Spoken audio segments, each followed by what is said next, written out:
Welcome back to the South Stands, a Buckeye football podcast by Ohio State fans for Ohio State fans. From the West Coast, I'm your host, Zach Moore. Today is Sunday, November 30th, 2025, and thank you for joining me while I talk to myself about number one Ohio State's emphatic 27-9 win over the bad guys, number 15 Michigan, in the Big House yesterday afternoon.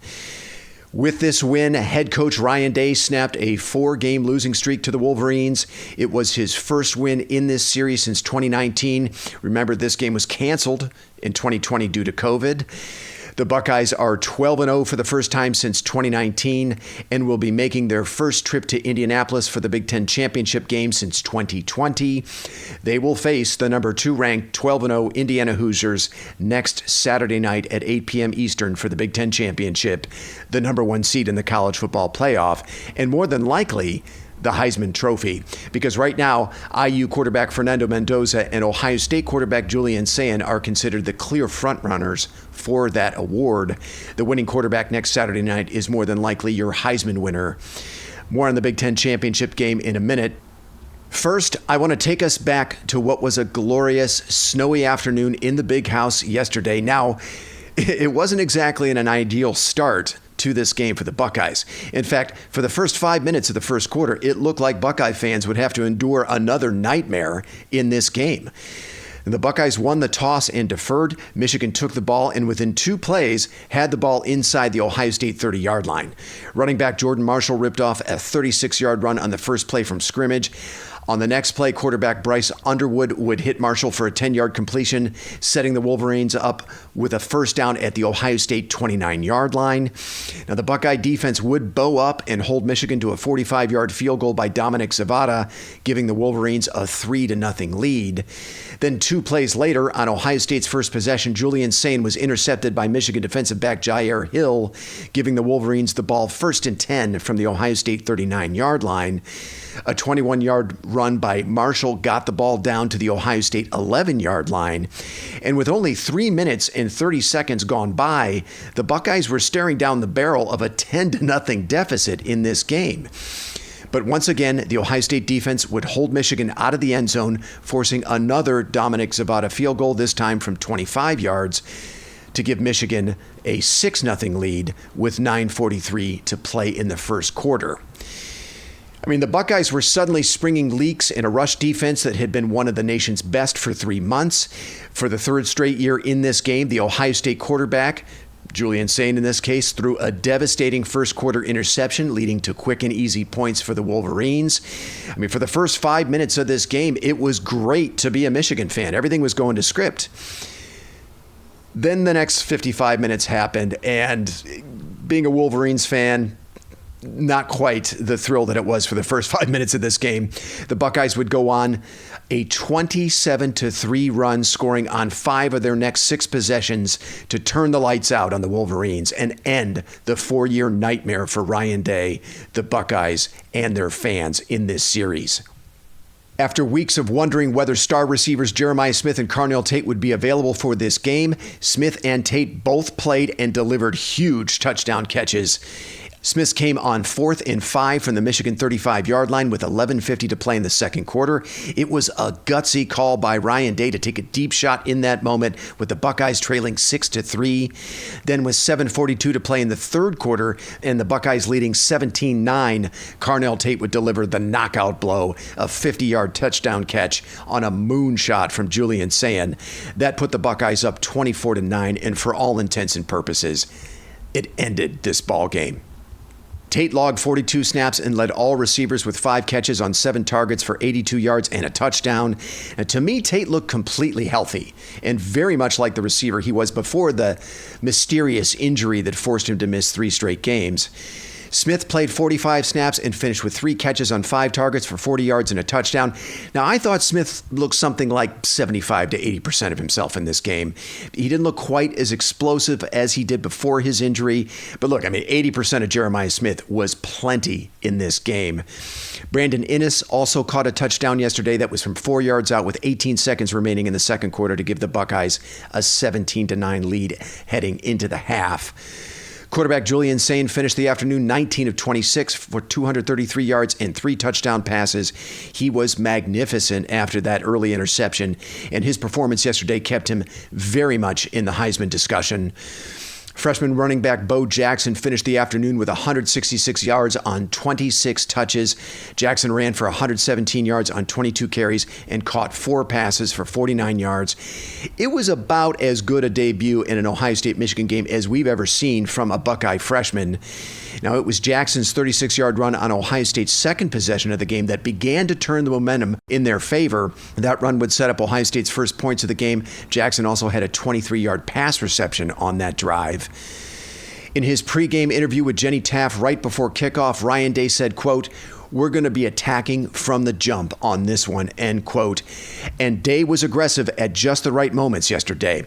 He used just enough of his explosive passing attack to get control of this game. Then as the weather began to turn in the second half, leaned on his rushing attack to seal the victory. The Buckeyes outgained the Wolverines 419 to 163. They outrushed them 186 to 100, proving once again that the team that wins the rushing battle wins this game. They held a 20-minute advantage in time of possession. That included a 20-play, 81-yard drive that burned 11 minutes and 56 seconds off the game clock. That drive started with 5:06 to play in the third quarter and ended with 8:10 to play in the fourth quarter and a 23-yard field goal by Jaden Fielding. The Buckeyes ran 16 times on that drive, and Ryan Day finally got his opportunity to beat Michigan at their own game on that drive. How sweet it was, and it punctuates a perfect 12-0 regular season, Day's first since 2019, and it sets up a number 1 versus number 2 clash with Indiana for the Big Ten title next Saturday. So as I like to do on Sundays, I'm going to tick down a short list of observations from this game. Then I'll spend a few minutes looking ahead to the Big Ten title game. My game ball goes to the Ohio State offensive line. It was far and away their best game of the season. Michigan came into this game tied for 10th nationally in rush defense, allowing only 94 rushing yards per game. The Buckeyes finished the afternoon, as I said, with 186 yards rushing, 117 from freshman Bo Jackson. They dominated time of possession when it most mattered in the fourth quarter. Ohio State held the ball for 12 minutes and 56 seconds of the fourth quarter, and that was thanks almost entirely to the dominant play of the Ohio State offensive line. But where the Buckeye offensive line really excelled in this game was pass protection. According to PFF, only 3 pressures of Julian Sain by the Michigan defense. Michigan star defensive end Derek Moore, who came into this game with 40 quarterback pressures and 9.5 sacks, did not record a single pressure yesterday. The entire starting Ohio State offensive line finished with PFF pass blocking grades of 73 or higher. Center Carson Hinsman led the way with a pass blocking grade of 83.2. Right guard Tegra Shabola, who has been widely criticized as the weak link of the offensive line, finished with a pass blocking grade of 79.7. The offensive line was physical, it was nasty, and it broke the will of the Michigan defense with that 20-play, 12-minute drive that spanned the third and fourth quarters. Austin Sareveld, Luke Montgomery, Carson Hinsman, Tegra Shabola, and Phillip Daniels take a bow. That was a truly awesome performance yesterday. After allowing 75 rushing yards to the Michigan offense in the first quarter, the Ohio State defense completely smothered the Michigan offense the rest of the way. Now they caught a little bit of a break with Jordan Marshall limited to only 16 snaps after he re-aggravated his shoulder injury. Still, it was a dominant team effort by the Ohio State defense in this game. Again, not a lot of havoc plays from the Silver Bullets yesterday, only 3 tackles for loss, 1 sack, and 1 turnover. But you have to look beyond that to appreciate how good they were in this game. They limited the Michigan offense to only 42 plays at 3.9 yards per play and only 9 first downs. The Michigan offense was only 1 of 9 on third down. $12 million freshman quarterback Bryce Underwood looked like he wanted no part of the Ohio State defense in this game. Underwood finished the afternoon 8 of 18 for 63 yards at only 3.5 yards per attempt, no touchdowns, and 1 interception. There was a moment in this game that I think perfectly captured the greatness of this Ohio State defense and the level of confidence Ryan Day has in that unit. With the Buckeyes trailing 6-3 late in the first quarter, Michigan had the ball facing a 3rd and 5 at their own 30. Bryce Underwood had just been tackled for no gain by Caden Curry, and Michigan was flagged for a holding penalty on the play.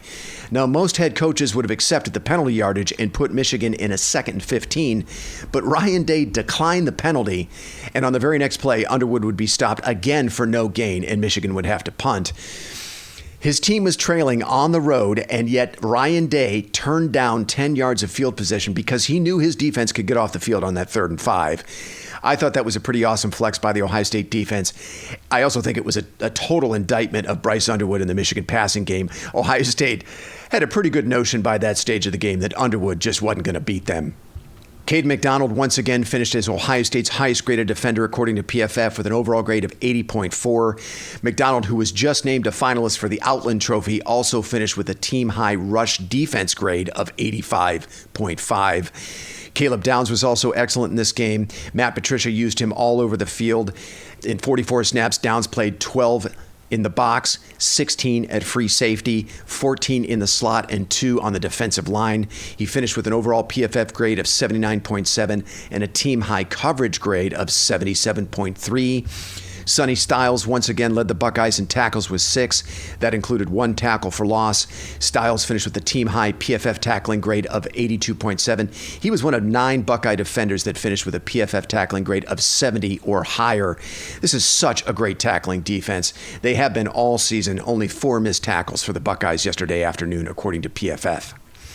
The Buckeyes will finish the 2025 regular season as the country's #1 ranked defense in total defense, defensive yards per play, scoring defense, pass defense, opponent red zone conversion percentage, and opponent scrimmage plays of 10 or more yards.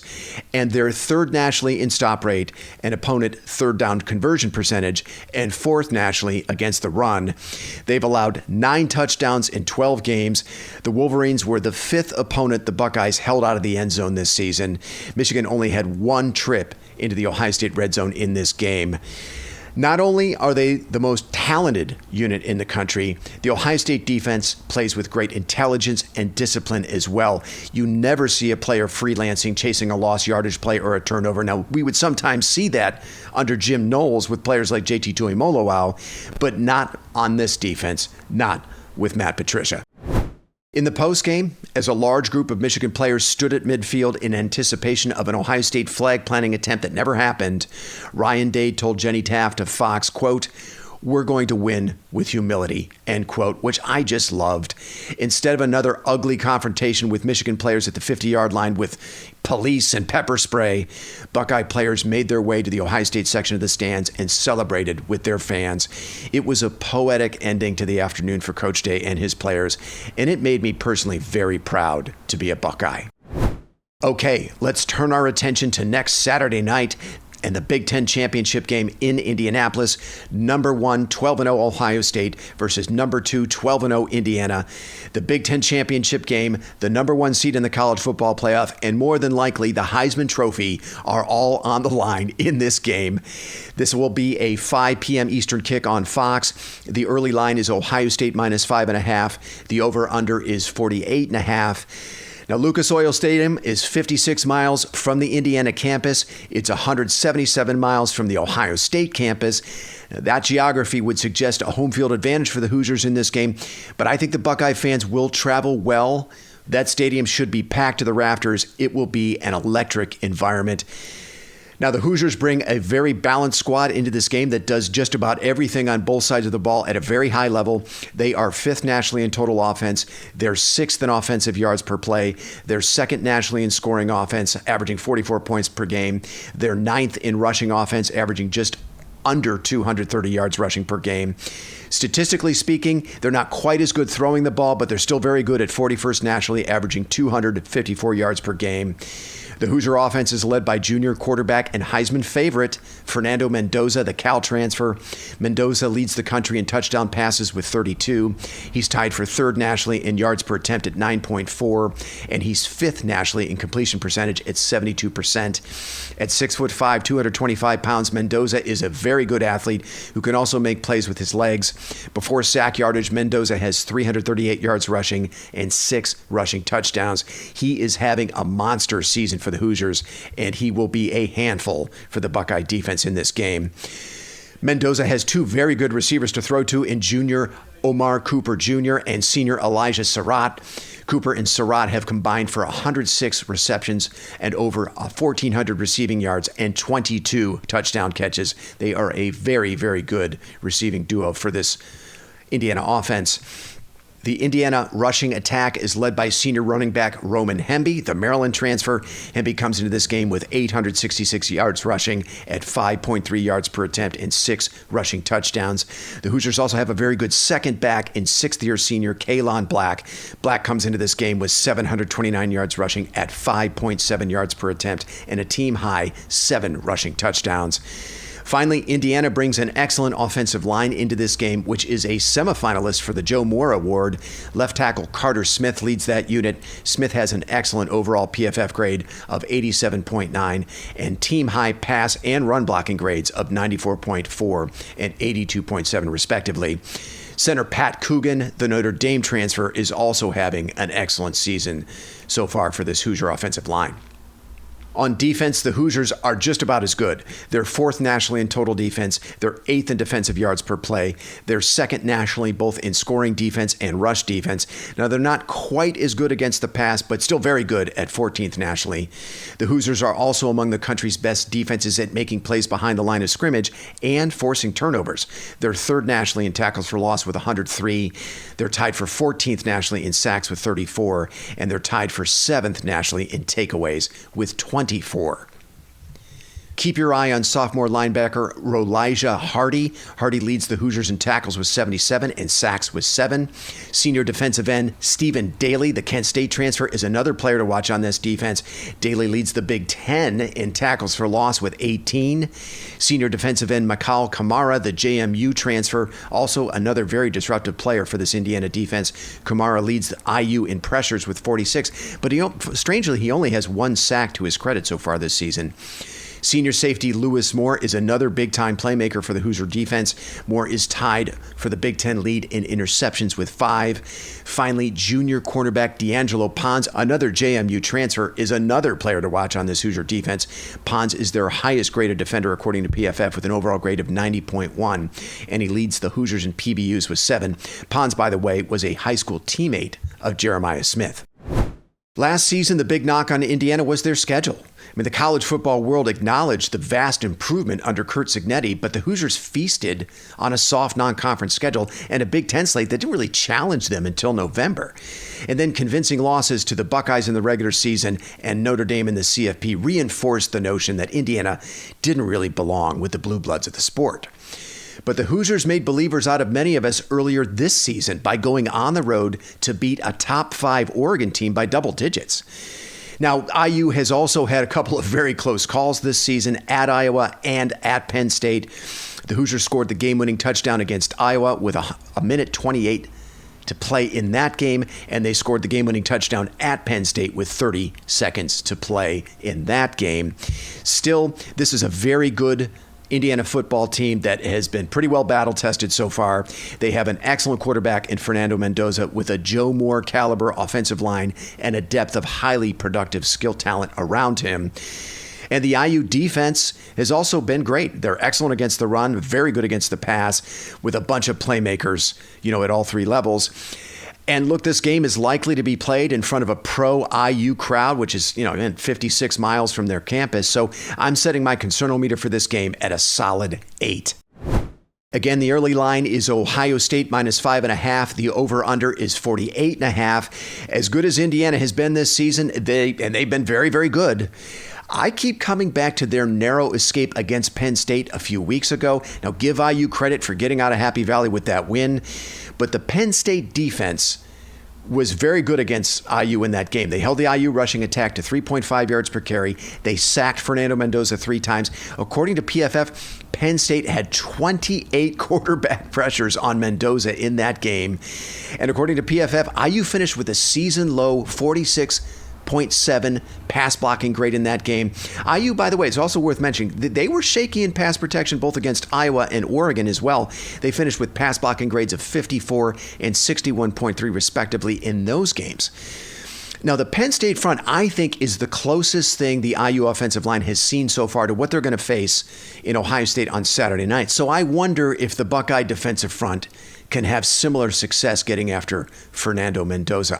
And if you look at the 24/7 team talent composite, which I know is not the be-all, end-all, Ohio State is number 3. Indiana is number 72.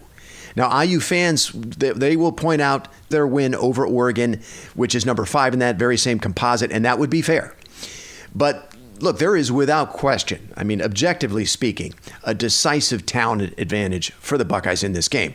And I was talking to a couple friends about this yesterday. If you did a draft of both rosters and assumed, of course, that Julian Sain and Fernando Mendoza would be the first 2 picks, how many Buckeyes come off the board before you get to the first Indiana player? I count at least 6. Jeremiah Smith, Carnell Tate, Caleb Downs, Arvell Reese, Sonny Styles, and Cade McDonald. And I think Ohio State has the best running back in this game in Bo Jackson, and I think that they have the best tight end in this game in Max Clare. And look, it isn't just a question of more talent in my mind. It's experience, too. The Buckeyes have more experience playing and winning matchup games at this level than the Hoosiers. There is no argument about that either. I think this is going to be a great football game in a truly awesome environment. I think Indiana is going to push the Buckeyes harder than any opponent they've faced so far. But I think the Buckeyes can match Indiana's grit and toughness. And I think they have more speed, skill, and talent, as I just mentioned. I like the Buckeyes to get out of Lucas Oil Stadium with a hard-fought 27-14 win. And then it's onward and upward to probably the Rose Bowl for a CFP quarterfinal game for the Buckeyes. Okay, that's going to do it for me. Look for a recap of the Big Ten title game next Sunday afternoon. Until then, thanks so much for listening, and go Bucks.